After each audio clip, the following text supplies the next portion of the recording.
आधी घन्टामा चाहिँ हामी जहाँ पुग्नु पर्यो त्यहाँ पुग्छौँ। गाउँको नाम चाहिँ थाहा छैन। यो माल्टा माल्टाको नेपालको माल्टा कन्ट्री चाहिँ सिधियो। नेपालकै माल्टामा चाहिँ यो माल्टा भन्ने ठाउँ पनि रहेछ भन्ने आज थाहा भयो। हामी त्यही छौँ अहिले। उता ललितपुर चापागाउँबाट चाहिँ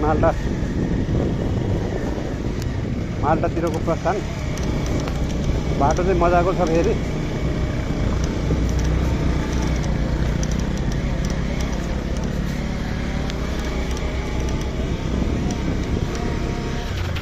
हामी 150 मा सवारी। अगाडिको चाहिँ एन्ड्रो स्कुटी हो, देख्न सक्नुहुन्छ।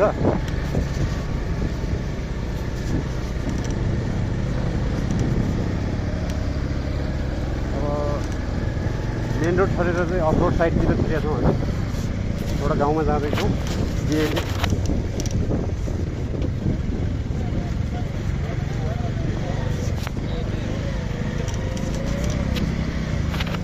माल्टामा बिहेमा आएको हामी चाहिँ बिहे खान आयो। बिहे खान आएको, खुवाउन आएको।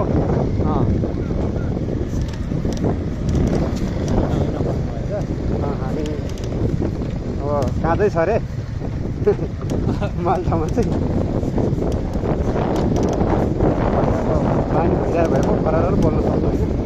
हामी त्यति गफाडी पनि होइन, अलिअलि मात्रै हो। त्यही भएर चाहिँ अलिकति बोली चाहिँ अलिक कमजोरै छ। बढी आइकमा चाहिँ फेरि गफाडी नै हो।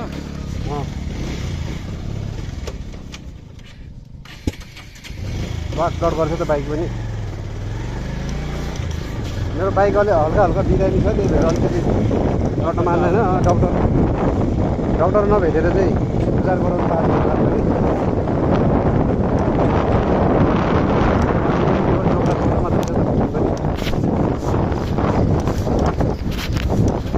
गाई बाटोको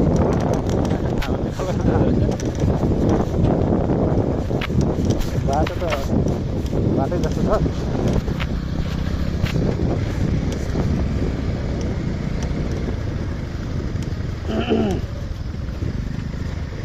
हाम्रो एजेन्टको चाहिँ मास्कभरि धुलै धुलो भएर मास्क पगाडिसक्नु भएको छ। अगाडिको त्यो